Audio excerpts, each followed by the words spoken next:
It's a great privilege to come to Abu Dhabi and to see this wonderful temple that has risen out from the sand. What was once considered impossible, the faith, persistence, and the trust exhibited by the great monks, devotees of BAPS have made this possible. In Islamic land, the emperors giving their trust out, giving their hearts out, helping a group of volunteers to build this wonderful temple which brings out the whole of Bharat. So anybody should come here to believe what this temple is doing. As I walked through the temple, not only could I see our wonderful brothers from Bharat, sisters from Bharat here worshipping the 7 beautiful gods. It is as if we are walking into the north, east, south, west and the central part of our Bharat as we go through the temple. So that symbolized a very powerful story. We have heard about it, Vasudeva Kudumbakam. And that was a very strong message for me, how when we do anything with heart, with purity, with the pure blessing of our soul, miracles happen. Normally when we say Vasudeva Kudumbakam, as a Hindu we say, as a Sanatana Dharma follower we say, but many times we ask this question, are we really encompassing other religion also together when we speak about Sanatana Dharma as a person? As a Hindu we say Sanatana Dharma. So how many times we take efforts to learn the virtues and practices of the other religion, other civilization in other parts of the world. So that is for me very special. 1997, Pramukh Swamiji came here to this desert. He envisioned it should have a temple. He envisioned this temple should stand as a testament of the unity and harmony our Sanatana Dharma Bharat can take outside to the whole of world. And that realization came.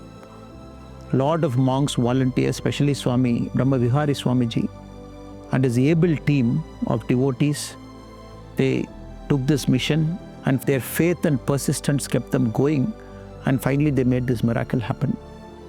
I've read about it, seen the videos of it, but coming here and seeing it in person, I'm truly mesmerized and amazed. And I'm a proud Hindu today.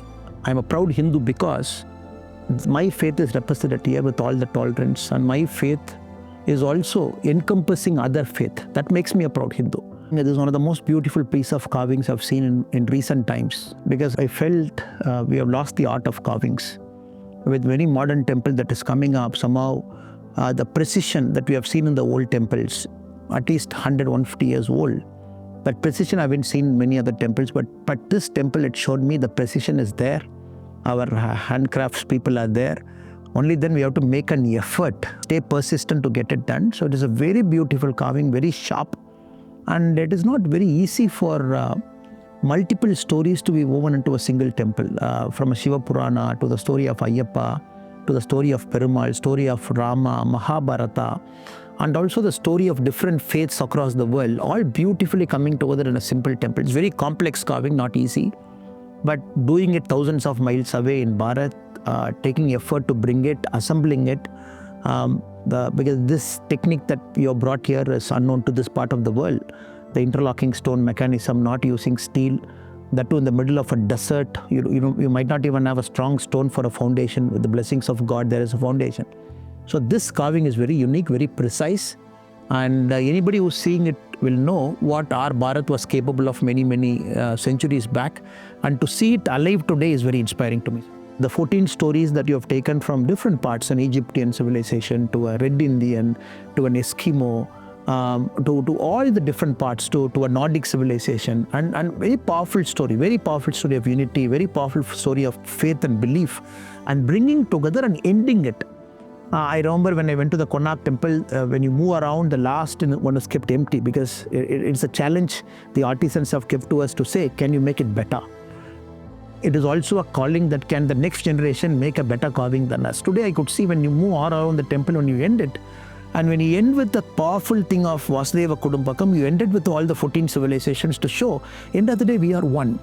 The peace is one, the message is one, the harmony is one. That was very inspiring for me. Right word, fairy tale, because this is like a pure fairy tale. It has come out of the desert sand, and bringing together a vision, shaping it, but to shape it over 20 years, 2 decades, is just not easy. And I could see the persistent communication, the faith, the tolerance, and the great rulers of this land who are also very gracious, extremely gracious to allow a Hindu temple to come in, and very gracious to themselves come bless it right from the foundation to the day of opening. You showed me through this audio video immersion that how continuous dialogue among different faith, it will not only build tolerance over a point of time, it will also open up doors of belief, trust, faith. And this collaboration, what has happened now, it is a story for ages. And history, when we look maybe 200 years from now, this is going to be a single biggest collaboration in the modern times in the 21st century between a monk from BAPS who chose to come, open the heart, talk to the rulers, and rulers of a different faith, collaborating to create this masterpiece. So it's a story of the ages that came very beautifully in the audiovisual immersive experience. The Honorable PM is a God-sent avatar, and he makes the impossible possible. And for me, what is the greatest blessing seeing the whole project is, it has to happen when the Honorable PM came into the national scene from 2014 as somebody who can solve the global problem, somebody who had the outlook. He started embracing people outside, started building this bonds of trust, bridges of trust. That is one. Then we need problem solvers like Your Holiness Swamiji yourself, who can walk that extra mile, open your heart, have conversations, so that true faith which is standing the test of time, true faith that is as old as the humanity is. And you need a Swamiji like you to come walk that distance to talk.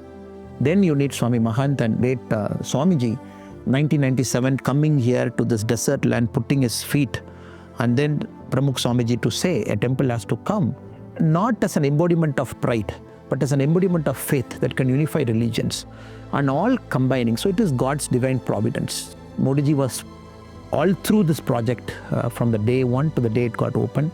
And Modiji, we always know, had a great reverence for monks like you. And Modiji had great reverence for your senior Swamiji, and Modiji considered him like his father. BAPS created a sense of seva, strong volunteer mechanism, and all combining together to create this beautiful masterpiece. I'm very, very delighted, Swamiji, and I'm humbled seeing what is happening right in front of my eyes. So let this temple continue to be a blessing. Let this temple continue to unite all faiths, bring all faiths together, finally instill harmony in all of us, and each in every one of us who walk into this temple to move, when we move out, let us carry a very powerful message into this wider world that we are more than who we are. We carry harmony out, we carry peace out. We can always take our brothers and sisters along and build a very powerful world community that will always put harmony at the center of how we live, worship and pray. Great blessing. Thank you.